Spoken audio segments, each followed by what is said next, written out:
getting passed by multiple cars, as I mentioned earlier on. So Nurburgring in a very precarious situation, but he often finds himself in these places. He doesn't qualify as well as he races. Up front, they are getting with Lee Aberdeen and Luca Varani, not very far apart at all here. But I just want to see how Alistair Haight deals with Marcello Kessler coming around the old hairpin.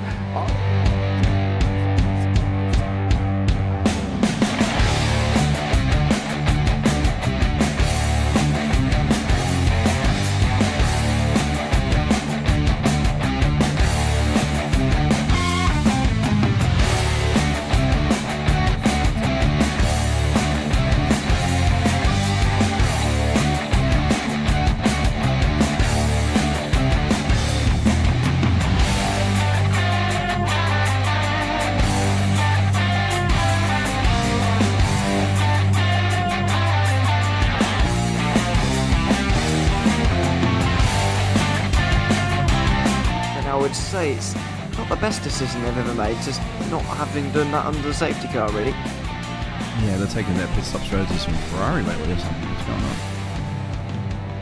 going on? In turn one, just too much gas on them, too much feet on the loud pedal, and unfortunately he's dropped all the way down the order. But Philip Hammer is out in front by an 8.91 seconds.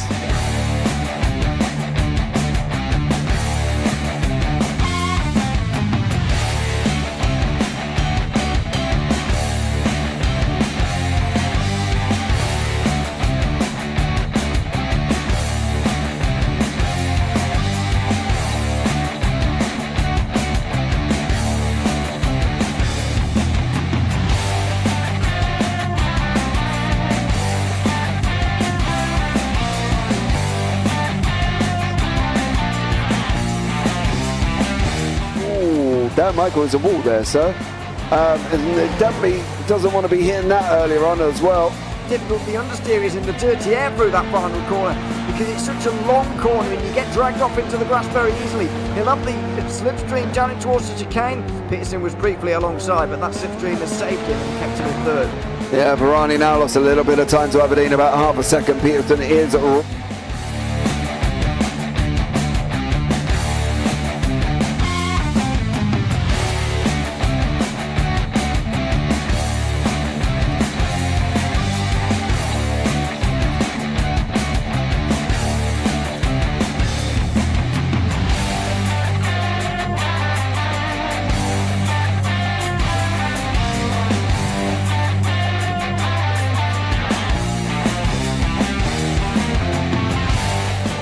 Pike's pushed Morton forward up ahead. He's got out of line. Is now Pike going to have a go at Werrell? Don't push him off. He's in the championship fight. Jack Werrell chasing down Carl Jacklin. Further down, Rob Williams and Chris Barnes. Sensational run outside line now though for the heavy braking zone.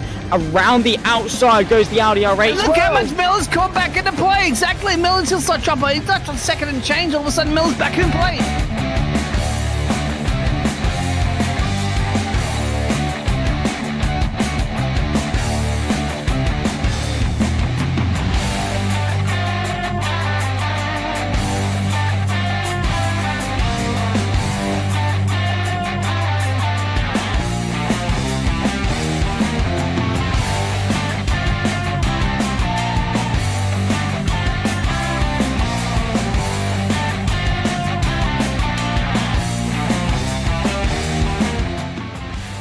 On to the back end of Phil Jocelyn. So there's been a lot of movers and shakers in this first 2 laps here for race. Absolutely serious racing league. Everybody's a lot of fun. Yeah, it's all about the entertainment. So I hope everybody is enjoying themselves out there in the chat. We know that Ron is been enjoying himself watching. The Burger King machine's off into the grass a little bit there. Is that really bunching up now?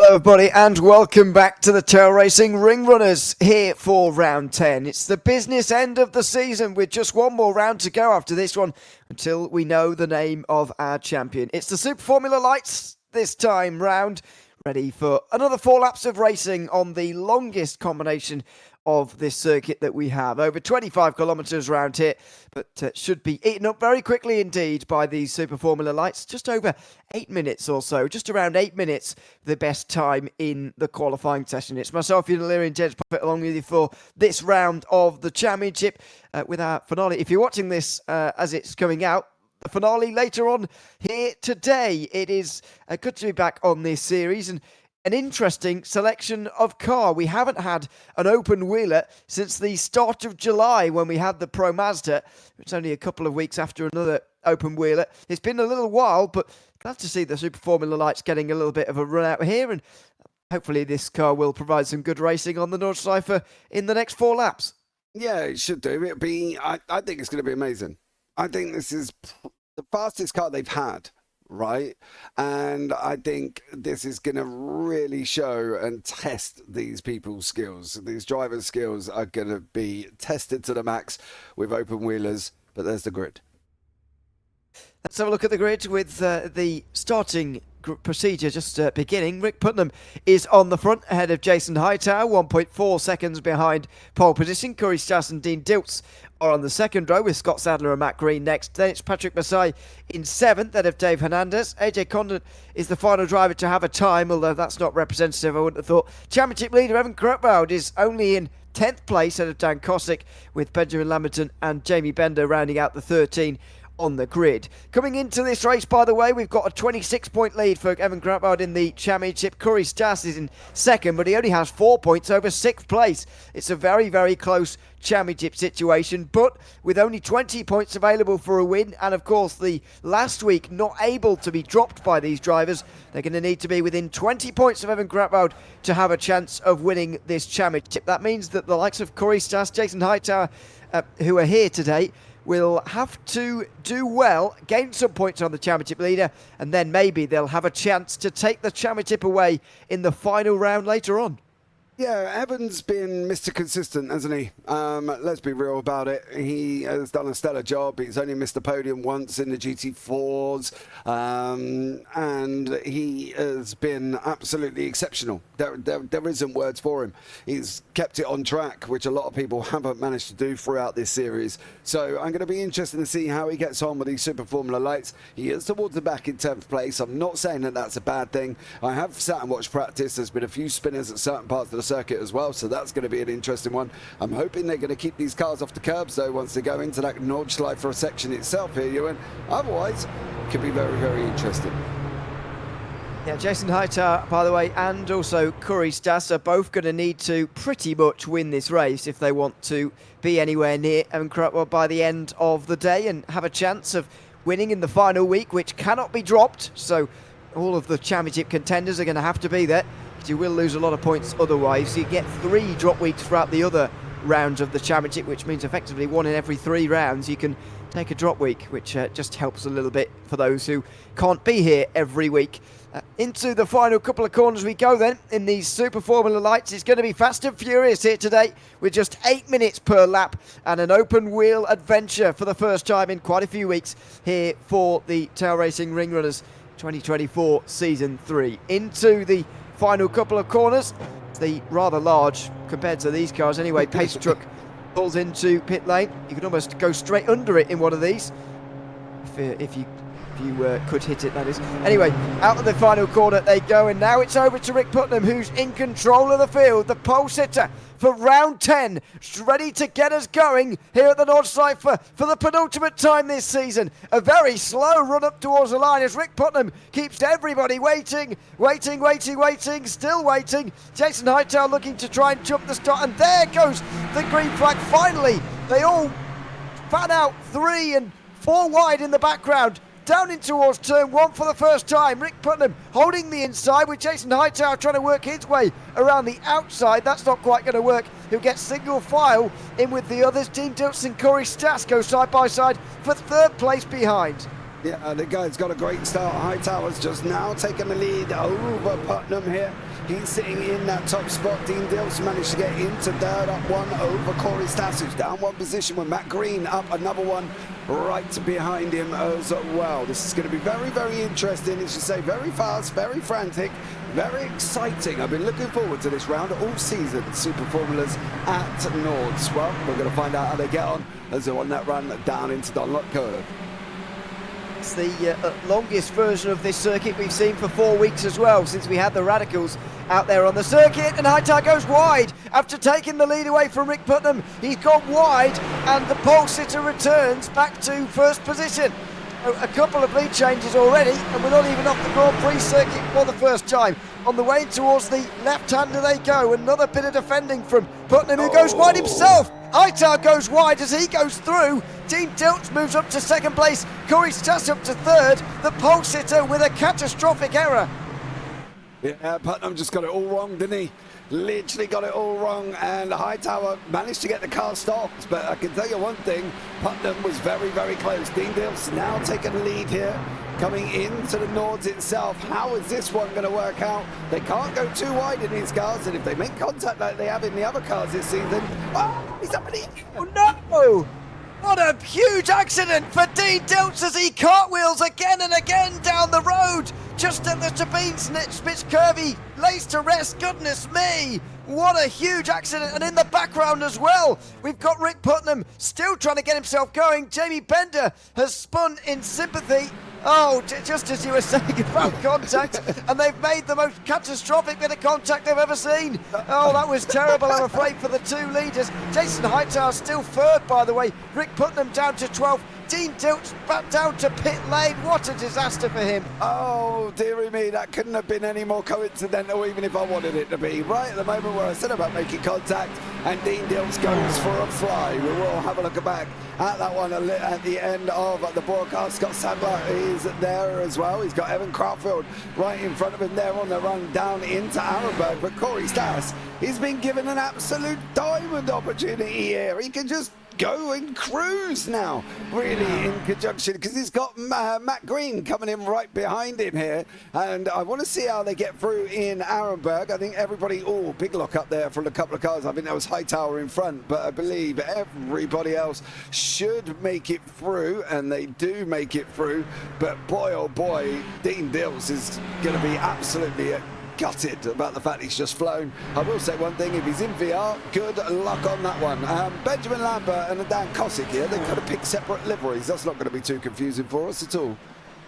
That's pretty tricky. As they work their way into the Adnar Force for the first time. Battle for 8th place. Battle for 5th place, pretty important as far as this championship is concerned. Evan Crautfield needing a top 5 here. Well, he needs a little bit better than that, but if he can get into the top 5, he can start working his way into championship winning position here today. If the race were to finish right now, he would lose 8 points of his 26-point lead, and that would mean there would be a chance for him to lose the title here in the final round of the season. So he does need to gain a couple of places, a top 4, and I think he will take the title, a podium, and he'll take the title here with 1 round remaining, with Corey Stas and Jason Hightower both needing a race win to stay in contention, in realistic contention for this championship. On board we go with Jason Hightower now, who's trailing Matt Green, and they're both allowing Corey Stas into a fairly large lead early on. Yeah, he is at the moment, but then again, it's Nords. We've seen it over the whole course of the season. We've seen anything can happen here at the Nordschleife, and I'm going to be interested to see how close to the floor these wings are going to be going into that carousel, because I've got a funny feeling that right front wing, which we're on now, could be scraping along the floor, because I'd be interested to see with the banking of the carousel how they're going to get on. So we're going to keep an eye on the front part here as well of Jason Hightower. He's coming up behind Matt Green now. He's going to pull out to the left-hand side. Is he going to get the job done? It looks like he's got it almost finished off there, and he does, by the looks of it, take second place. Through pretty easily. Mason Sadler were also side by side for 4th position, by the way, there. Mason getting through and holding that position. See them in the background, and catch a glimpse of them in the background. They put 4 seconds or so on Evan Crautfield as we now go towards the carousel. This is a bumpy part of racetrack, and these open wheelers are not designed for it's this. on the floor. But there you go, scraping along the floor around the bank carousel, and they'll be scraping along the floor in other places as well. They'll be really low to the ground, of course, and these curbs won't be particularly ideal for these cars. We normally talk about even GT3s staying off the curbs at the north side because they're so deadly, but in cars as low to the ground as this one, you'll be seeing them stay even further away from the curbs. Yeah, I'm surprised that they're going to have their wing, you know. Normally with these, they're carbon fiber wings, right? They're there to withstand some banging, but they're not there to stand, you know, a lot of it.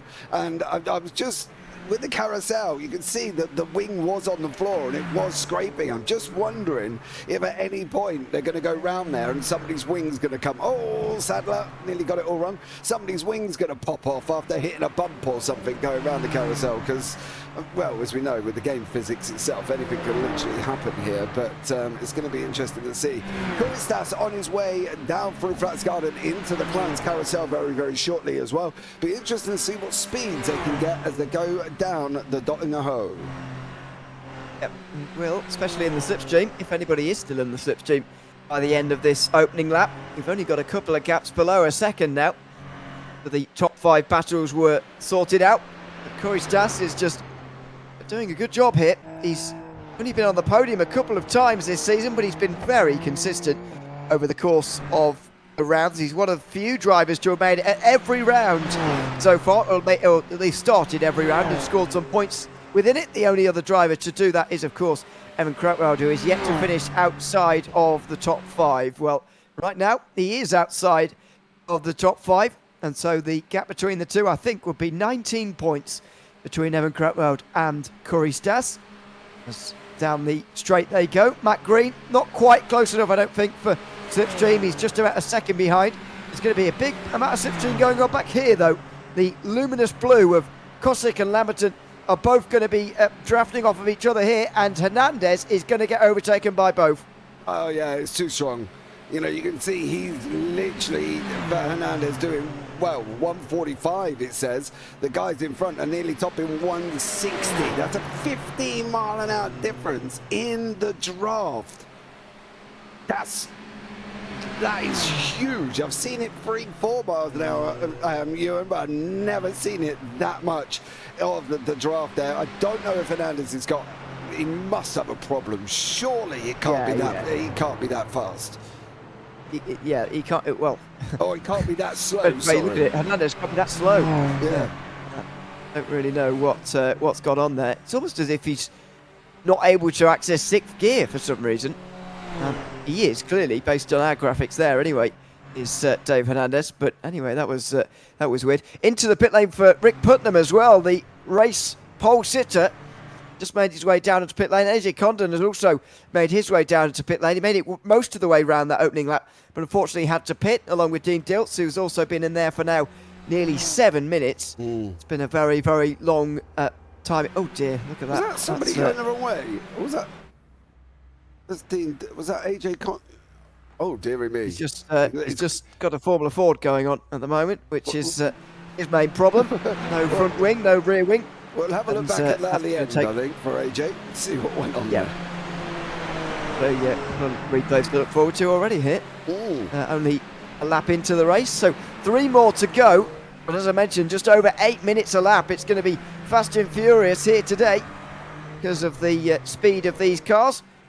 At the moment, Kuristas is leading by 2.5 seconds ahead of Jason Hightower, the only driver in the field to have remained where he started in this race. 2nd place for him at the moment, ahead of Matt Green, with Scott Sadler and Patrick Mees in 5th. And then championship leader Ewan Crutchfield in 6th place, who wouldn't quite be doing enough to seal the championship so far today.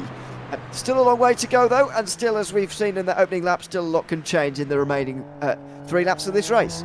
Just going to jump on board with Hightower now. And listen, you know, we've been here for the season. We know what can happen. We've seen Hightower spin on the final lap. We've seen Stas have a moment. We've seen all of these in this field at one point make a mistake, do something wrong, and this is no exception. The difference with this is you make that mistake, you're not getting it back to the pits. Let's be real. If you go and hit the barriers on the right-hand side at any point, your wheels are coming off.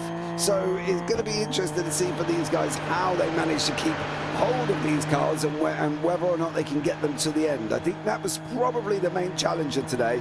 Get the car to the end of the race and get points on the board, because let's face it, there are going to be some people, AJ Condon and Dean Dilts, who haven't managed to do that, and I'm expecting there could be a few more. Yeah, I would have thought so. Glad to say, though, that we've got still 12 of the 13 running. Dean Dilts is the only driver to still be down on pit lane at the moment, and has not yet re-emerged after nearly 9 minutes. AJ Condon back out after 3.5 minutes. Rick Putnam made just 5-second pit stop in the lane. It really wasn't a very long stop for him. I would imagine he will climb his way back through the field, and that will start with Jamie Bender, who's currently in 10th position.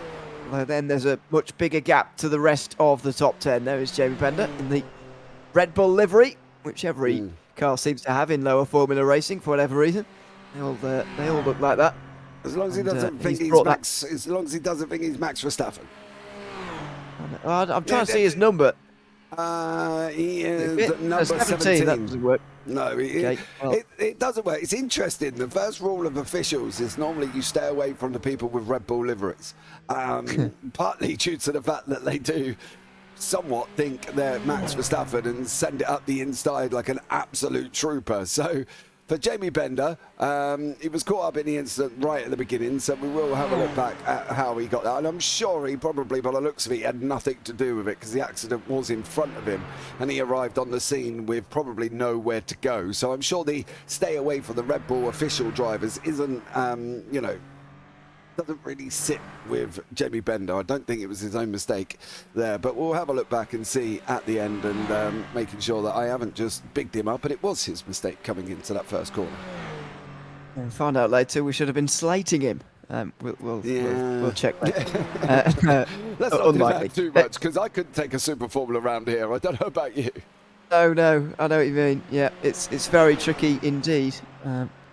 I should probably get iRacing again and try it, but anyway, I think my laptop's on its last leg, so that's not going to happen anytime soon. Anyway, Corey Stas is still leading the race by 3.5 seconds, and he's extending this margin as well. Gaps that are coming down include the one for third place with Matt Green and Scott Sadler, and that's going the way of the driver in 4th position. We're also seeing Dave Hernandez catch back up to Benjamin Lamberton, and I just wonder what his straight line speed is like these days. Has he sorted that one out or not? I'm not sure. Rick Putnam also catching Jamie Bender, so that change for 10th place is about to happen, as we suspected, very, very shortly. Those drivers just making their way through the likes of Kesselsen now, and on the way towards the Muckkurve, the fast left-hander. Oh, excuse me, they're actually a bit earlier on in the circuit. This is Bergwerk. Before that long run up the hill, and this is going to be fairly textbook for Rick Putnam, not least because Jamie Bender has just let him through on the inside. Yeah, not really worth fighting. Gotta be honest, not really worth fighting for Bender. You might as well let him go and try and use his draft and follow him and watch where he breaks and learn off him, basically. That's the only thing that they're able to do, would be to learn off, for Bender's point, learn off Putnam and see what he's doing that he isn't doing. You know, follow his lines, hit his breaking points, that sort of thing, to try and get yourself quicker, because clearly Putnam is quick, and unfortunately for Bender, he's looking like he's a little bit slower already and dropping back to 7/10. So maybe the learn as you go for Jamie Bender might be a little bit out of reach there, but hey, listen, he's still on the race circuit and he's still driving the car around, and that is all that matters. As Matt Green here in that Guinness liveried Super Formula Lights, with Scott Sadler closing in behind. Yep, he is closing that margin, coming down and down and down. And this will be the next battle on the circuit. I think if he can get there by the Dottinger Her, then he might well have a chance here, but I think he's going to have to wait a little bit longer than that. We're about to hit the halfway mark of this race when we get to the end of this lap, of course. By then, we'll have just a couple of laps remaining. And actually, only 6 laps left of the season as well. Every race, of course, in the tail racing Ring Runners is 4 laps long, whether it's on the shortest layout, just the North Side Furs we had in the GRE6 Cup, the ARCA Series, or indeed in the Jetters last week, or indeed the longest combination which we are showcasing here. It is always 4 laps and roughly half an hour, just over half an hour at one of these races. As we go on to the Dottinger Her, Scott Sadler hasn't quite made it, so he's not going to get the benefit of slipstream this time round. He'll be hoping that this time next lap he'll be close enough to have a go at overtaking Matt Green.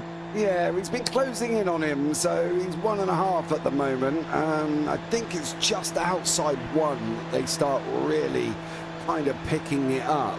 But he's topping north of 150, so he's a 154, 155 sort of teetering area. I do want to see if Hernandez has got himself sorted out here, because it did look like he was struggling for speed. Is it top end? Because he's not getting into that final gear. Yeah, that must be damage. It's gotta be. He's got somewhere along the line. About 15 miles an hour down on straight line speed. Catastrophic, to be honest. Can't see any damage though, that's the puzzling thing. No. Nothing looks out the ordinary to me. No, but he just can't find sixth gear. No, very bizarre. Oh, there we go. I wonder if... just he's going downhill. I wonder, because it's open, Dave has gone and set his gear in that high, thinking that he might have 6th gear, and he might max out going the dotting a hoe, but then actually doesn't have 6th gear. Do you get what I mean? He might be too high. Krautfeld has just lost a place to Dan Kosick there. I want to have a... Well, I'll have a look back at that one at the end, actually, because I want to see why that happened, because I'm sure Krautfeld had a bit of more of a gap than that. Yes. I think... He did, didn't he? I think he had a bit of... fairly large gap, but I don't know, he may have just been caught. I'm not... Yeah, he wasn't really close sure. going down the dotting a hose, so I'm a bit confused, but we'll have a look back and see how he lost that and whether or not that was just kind of like a half slide, lock up maybe for Krautfeld, but it now gives him something to go after in that machine there, that very famous Tron livery machine. Not the first time we've seen come across this livery, is it, Mr. O'Leary? Because a certain Eddie Amos drives the livery on a Sunday night. I'd forgotten about that, to be honest. How can you forget? I don't really know. I just have, to be honest. But, okay. There you go. Well, there you go. My memory not in tip-top shape. I'm 20 years certainly older than you. How can you remember? How can I remember and you can't? Don't ask me. Kosick through though, pretty easily there, pretty decisively actually, and Krautfeld will just follow him behind. Pending any, of course, stewards' inquiries and bonus points as well, the championship will still be alive going into the final race as things stand. So, if the race were to end right now, Corey Sturz will still be involved in this championship fight, although it would be 19 points between them. He would need to win the race, and Corey Sturz would, Evan Krautfeld would need to not finish, or at least not score any points. So that's the long shot that it is for Corey Sturz, but it is indeed still open, as things stand anyway. For some reason, Evan Krautfeld is just not quite with it with this Super Formula Light car, and this, as things stand, would be his worst result in a car. Surprising, really. I wasn't quite expecting this from him, actually, but he is just struggling, and there is maybe an illustration of why. Dan Kosick flying away on the straight here. He looks like he's got the same gear in as David Anders. Yeah, maybe. Very struggled to get that to 6th place. We've lost Rick Putnam, but I can't tell you why, because nothing's showing up that Putnam's had any form of incident whatsoever. He passed Bender, and then Bender got past him, and that was it. That was the end of Putnam. So I'll have a look back and make sure I make a note of that, and we can find out what happened to Rick and whether or not it was just a straight disconnect there as well, which again, as we know, is possible in this wonderful world of technology. I think it would have been a disconnect, yeah, the way that he's gone immediately out of the session. And Dean Diltz will be able to get back up to 11th place then, because he is still running around the circuit. In fact, making his way through the Tiergarten right now, I think.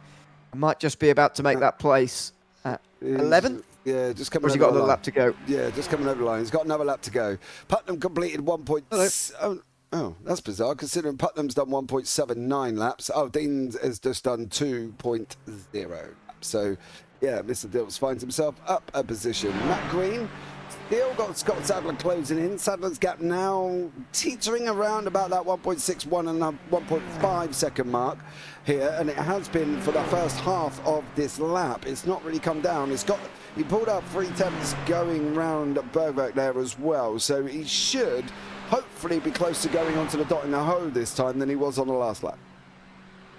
Yeah, but he did drop to over 2 seconds behind at one stage earlier in the lap. So was that just an error and the gap is generally still coming down, or is this the fluctuation of speed between these two drivers fighting for that final podium place? Matt Green at the moment in the standings is currently at 7th from what, excuse me, 6th place from what I can see. On the podium before, but it was right back at the very first round of the season in the GT Freeze. And the only other open wheel race that took part, that we took part in this series, the FF 1600, it was a more lowly finishing position for him on that occasion. It was one of his drop weeks, but that is Sadler going around. We said the carousel might provide some problems, and there it just has for Sadler. Can he get back going again here? He's in the wall. He needs to go quickly, but Mace is going to go straight through. Dan Kosick will be next, and Sadler has to do a 3-point turn to avoid the curb. Oh, no, he doesn't avoid the curb. He's okay. He goes over. As long as he doesn't get beat. As long as he doesn't get beat, still be okay. And so down to 6th place for Sadler. Dan Kosick closes in dramatically. But it was always going to happen, a spin at the carousel, because these cars are so unsuited to it. It was bound to happen to somebody. Yeah, and that's what we said. To be honest, I predicted a front wing come flying off, but no, it wasn't that. He just basically was on the throttle as he popped out of the carousel, and unfortunately, the car didn't like it. When you've only got one wheel on the floor doing the accelerating, the other one's up in the air, it's not even contact with the tarmac, and around he went on that one for Scott. So unfortunately for him, all his hard work has literally puffed like Harry Potter up a chimney. Yes, indeed. So will he be able to hang on to the top 5 from here is the next question. Dan Kosick's not too far behind, and Evan Crutwood is as well. I'm going to stay with Evan Crutwood here when we get to the dotting her, because I want to see if his straight line speed is just as bad as Dave Hernandez's, or whether he just had a bad run through the Flugplatz last time we were on board with him, because I'm puzzled by this, to be honest. It's very unlike him to be quite so slow by his standards. Now, the only thing I can think of is, because we're on open, is whether or not there's more wing on Hernandez and Crutfield's car than there is on anybody else. Now, we had this before, didn't we? Where Crutfield was slow and the guys around him were just absolutely motoring. I believe it was in the Radical SR8s where Crutfield had more wing than anybody around, and he was just getting smashed on the straight. Like, they were 2 seconds back and they were just hurtling past it. So I'm wondering if that's the same scenario where Hernandez and Crutfield have gone for a very high downforce setup, where everybody else is not running as high a downforce as they are, but he's in 6th gear. But again, he's topping at 145. Yeah, he's barely in 6th gear. He's really on low revs here. He might have to change down to 5th up the hill now. But listen to the revs just dying out. Not good at all for Aaron Crutwell, losing so much time on the straight. Dan Kosick clearly one of the quicker in a straight line, but even so, to lose 3 seconds on the straight is astronomical. There is Kosick. There is Crutwell. If it's the same, it's about 15 seconds, isn't it? That's 15 miles an hour. That's what we saw earlier on. 15 miles an hour. That's huge in racing terms. You know, we talk tenths is massive, and hundredths is huge when it comes to qualifying time. But 15 miles an hour, that's astronomical. That is a mistake. That's got to be a mistake from Crutfield and Hernandez, because both of them have got no speed down at Dottingham. I'd be surprised if they've even managed one overtake down there at all at the speed that they're going. I would have thought so, yeah. From the run from Gouwenkopf, which is the final corner before the Dottingham, right the way down to the first corner, there has been 4 seconds lost. Now, he's made up 3/4 of a second immediately in the first sector of the Grand Prix lap, so you can see where the gains are being made, and I think the higher downforce claim that you were making is maybe a correct one, but it is still, on balance, the wrong call, I think, for Evan Grotwout. And the championship leader is going to take a bit of a hit here today. It looks like he may well be losing out on some very crucial points at a very crucial point of the championship. This will become a drop round because it is his worst performance in the Ring Runners so far this season. However, it doesn't stop the fact that he will be in championship contention with Corey Stas if things stay as they are right now. Unless Jason Hightower has got a load of bonus points from this race, which I don't suspect he has, then he will be out of championship contention, but at least he will be consolidating 3rd position of Dave Mull and Ray Tew. Ray Tew hasn't actually got any drop weeks left to give here because he's already missed 3 rounds. To be his 3rd of three drop rounds that his 4th round missed, and only 3 drop rounds, so you do the maths. He'll be losing out to the likes of Matt Green and Scott Sadler, who will both overtake him during this race. Dan Kosick, Dean Diltz may well do so as well as the rest of the top 10. But there's Corey Stas, just less than 4 seconds in the lead, and it's been a pretty cruisy race for him, actually. Ever since the opening lap where we saw drama, especially for Dean Diltz, who was cartwheeling down the circuit, Corey Stas has taken the lead, and he hasn't looked back since then. You know, we've seen less incidents with the Super Formula lights than we have with any other car this season. There has been 1, 2, 3, 4 incidents through the whole race. That's 1 incident per lap over an average, and I believe that is the least amount of incidents we've had this season in the highest speed car that we've had this season. That is almost unbelievable. I don't know, but it's true. Yeah. We've literally had, and there's only been 1, 2, 3, 5 drivers involved. Obviously, Putnam, Diltz and Bender in the first one. Condon had a couple of his others, and Sadler's obviously that we saw. So there we go. Amazing. Well, I must say, I'm quite looking forward to going through the replays at the end because it's going to be quite... You just want to see the first one, don't you? I do, yeah. It's one of the most spectacular incidents I've seen for some time, I've got to say. Well, you know we're going to end up in the cockpit, right? Oh, yeah, I forgot about that. Yeah, we do that. So got to. Get yourself ready for that in about 5 minutes' time.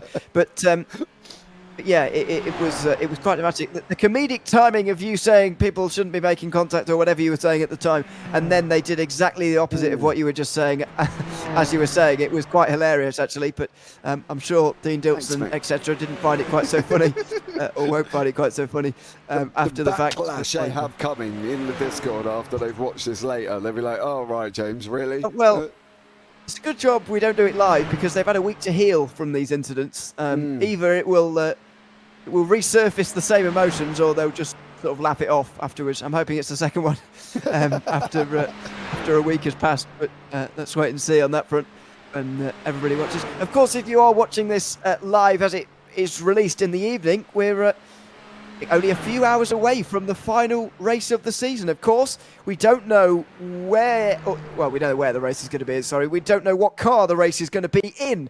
It's going to be one of the free cars on iRacing. However, it's decided half an hour before the session. So do make sure you join us for that one. Race yourself, and then be featured on the broadcast later on in the week after the fact. So looking forward to the final race and seeing which car is going to be selected and who's going to come out on top in the championship eventually. Yeah, I think it's going to be a very interesting... The way they do it as well is, you know, each duck represents a car, and the duck that wins is the car that they go in. That's how it's chosen. Yes. So, yes, that's why it's called the duck race for those of you uninitiated. Meanwhile, Dan Kosick has caught Scott Sadler here. Wonder whether he's been slightly put off by his spin at the carousel. Here he goes again, and he's through better this time. But he's got less than a second to Dan Kosick, who I think has been one of the fastest drivers in a straight line so far today.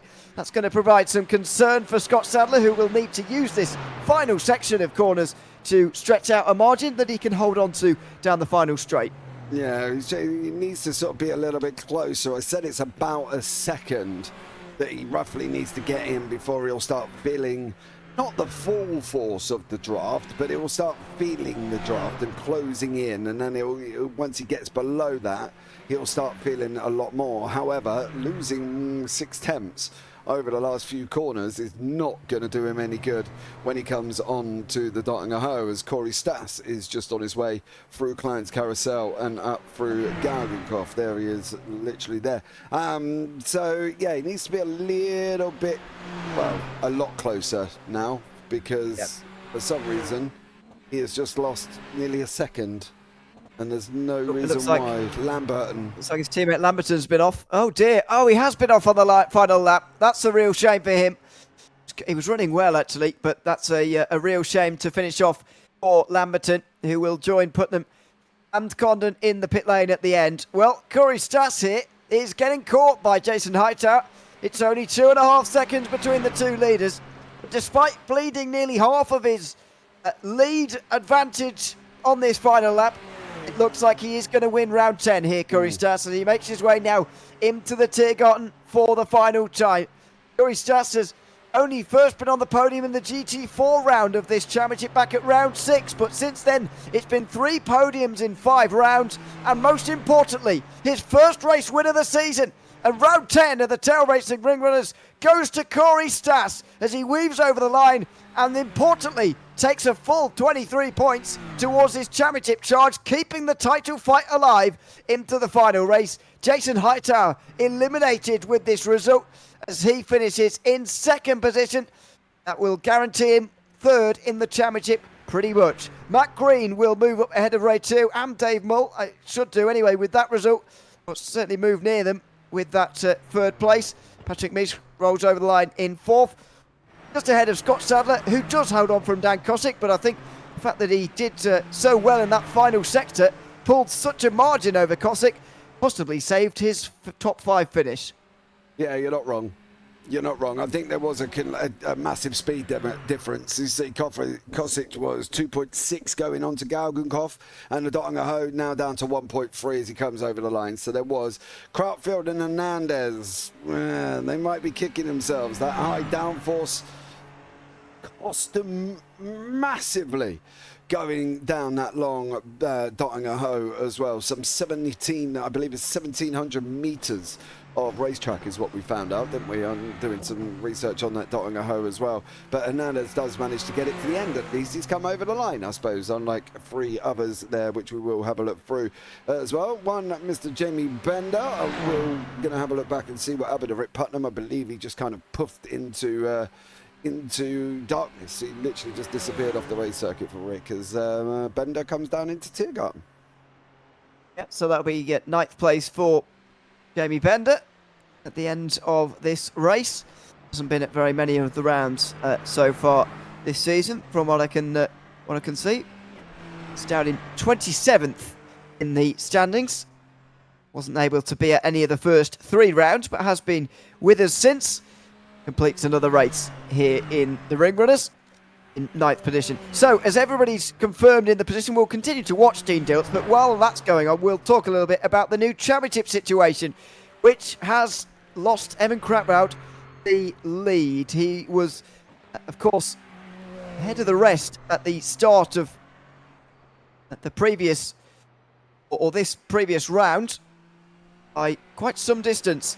His margin was 26 points. However, he has lost a fair amount of points because of the way that the drop rounds work. Effectively, his best of the drop rounds will now be dropped. And as far as that maths works out, and our championship situation, it is now works out as 21 points from what we can see. There they are, the championship standings. 21 points should be the margin between Ewan Kratwald and Curry Stas. 20 points for a win, yes, but there are 3 bonus points available for each round. So effectively, Curry Stas needs to win and take all of those bonus points, with Ewan Kratwald finishing way down in either 14th or 15th position, or maybe worse than that even, to lose the championship. He is not confirmed the champion yet, Ewan Kratwald, but he nearly is. He just needs to...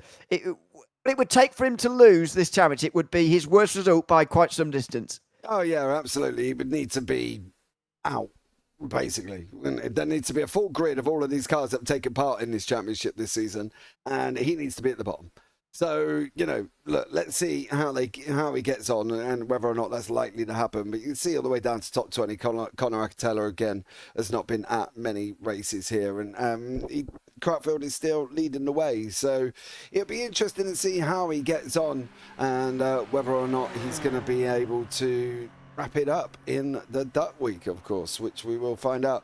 Just trying to find out from Mr. Hernandez what time the online duck racing will be that he's going to stream, and yeah, we'll be able to give you that information hopefully, but if I can get it before the end of this broadcast, as Dean Diltz does come over the line. I think the session opens at 8 Eastern, doesn't it? So yes, 7:30 Eastern that we'll know the car. Anyway, we'll try and get that confirmed. 2.6 seconds is the gap at the end for Curry Stas. He lost quite a lot of that lead on the final lap, but still wins ahead of Jason Hightower. Matt Green finished his third, ahead of Patrick Meese, then a pretty big gap back to Scott Sadler, who held on from Dan Kosick. Ewan Kratwald, the final driver, to finish with inside a minute after his worst result of the season so far. Dave Hernandez finished just over a minute back, with Jamie Bender and Benjamin Lamberton rounding out the top 10. Dean Diltz with that spectacular crash at the start, finishing 11th ahead of AJ Condon, who disappeared from Finnair, and Rick Putnam, who barely completed a lap. So let's have a look at some replays, shall we? Because there were certainly some interesting moments early on. This one at the start of the race, definitely the most spectacular, as Dean Diltz went cartwheeling again and again and again. There's the bit of contact. It was Hightower who got a little bit loose, and Curry Stas actually made contact with Hightower on the way through. There's Jamie Bender spinning in sympathy almost on the exit of that curve. It's all a very awkward moment, but it's just Hightower losing the car effectively that allowed him to spin into Diltz, who went over and over and over again. Oh, Jesus. Let's hope he's not in VR on that one. But very interesting, was it? As you say, it was literally Hightower trying to come up the inside here. Bang! And then flips him over. And that was the end for Dean Diltz. Unfortunately for Bender, we gave him props, but it was all on his own in that Red Bull livery machine. So that was the opening. And this is AJ Condon's one, where he ended up in a Formula Ford. Ah, yes. Let's have a look through the... Goodness me, that's a heavy accident. Just after the Flansgarten, before the Stefan Mellefs, that was very, very hard into the wall indeed. Not quite so many rotations vertically, but just as many horizontally. Goodness me, that's a sickening accident as well, isn't it? And that's exactly how he lost both his front and rear wing and his front left tyre as well. No surprise that he didn't re-emerge from that. Yeah, this is Scott Sadler. He pops out the carousel, exactly as we said. One wheel up, one wheel down. And unfortunately, your car can't grip with only 3 wheels. Now, we did say about the Bender-Putnam incident of where Putnam actually just disappeared to. Whoa! Oh, wow. It was a crash. There was, wasn't there? Let me see if I can just go back and catch. Can't have been long after the overtake. So we might have to just follow it along for a minute here, because it was literally probably about a minute up the road from when this happened for poor old Rick Putnam. So, yeah, we'll just might have to follow it along. I think this is probably going to be the only timestamp I'm going to be able to get of how this happened here. But that would explain why he disappeared. Yeah, we will have to wait for a couple of minutes here for us to get round to the circuit. I think it was the literal corner after where AJ Condon went off earlier on in the race. He would have already been in the pit lane and out of the race by this point in the race, but just after Flansgarten, Sprunghugel it would have been for for Putnam. And very big accident by the looks of things for him, although maybe slightly less big than Cunda's. Not an insignificant crash, though. As we follow him into the final sector now. This is where the twists and the turns are. I guess Putnam was just pushing to try and catch those ahead of him. At this stage in the race, Jamie Bender wasn't that far away from the rest of the field, and so Putnam, knowing that he had pole position pace, will have known he could, if he pushed, then he could have caught up to some other drivers who maybe he could have gained some positions from, but it all unravelled very quickly after this. Yeah, I think that was, you're probably 100% spot on. I think he was just pushing to the point of where, unfortunately, he just overcooked it and then just spun the car up. But it's going to be whether or not he was literally where he was on the circuit. It's got to be coming up soon, I feel, here for Rick Putnam, on when it actually happened. But it wasn't long after the overtake. So, oh, there you go. Wow. So he hit that curb at the first bit. Yeah. That's when. So that was the hangover for him. So he spoke about the curves earlier. He just hit the curve on the inside there. It was the same corner as Condon, but he crashed at the corner later. Big hit up to the front end. The front right tyre goes as well as the front wing, and then he seems to disappear very quickly after the crash. Yeah, there it is. And then he just goes round, unfortunately, and literally everything. But I suppose if he pushes the back to pit lane button, it goes really quickly, doesn't it? And this was Benjamin Lamberton, who was the final one. Oh, wow, we've had some big crashes today. That was another one of them. We haven't. I thought he just ran off the road, to be honest, but without damage. But he hit the wall very hard there. We haven't had many, but the ones we've had have been rather spectacular. Now, I have been given a tentative schedule of cars for next season. Now, I will check first whether or not I can give an idea as well. So we might have to see it for the last week of the Duck Week, where I'll tell you what cars are going to be involved. There's some very interesting ones there.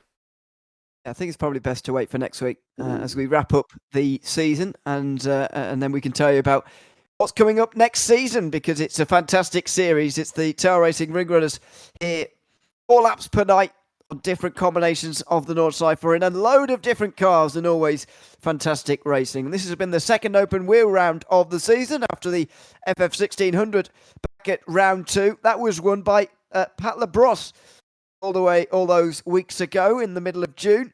Now at the end of August, another open wheel round. This time ends in another new winner. This time Corey Stas taking his first of the season and his third podium in 5 weeks.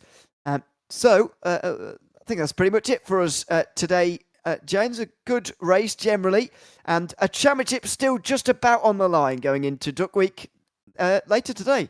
Yes, it is, and I'm going to be interested to see how this one develops on that, because I'd love to see what they're going to do, what cars it's likely to be, and I might even have to, because I've got a broadcast a little bit later as well. Well, saying later, it's about 3 o'clock in the morning, to be honest with you. So I might sit and actually watch the duck race to see how it's done, because I think that would be quite an event. Absolutely. So that's just about it for us this week. Make sure you join us next week for Duck Week and the final round of the Tail Racing Ring Runners for Season 3 of 2024. And of course, we'll reveal the car selection for next season as well. But for now, that's it from us. I've been Ewan O'Leary alongside Judge Parfitt. And until we see you next week for Duck Week and the final round of the Tail Racing Ring Runners for Season 3 of 2024, it's goodbye for now.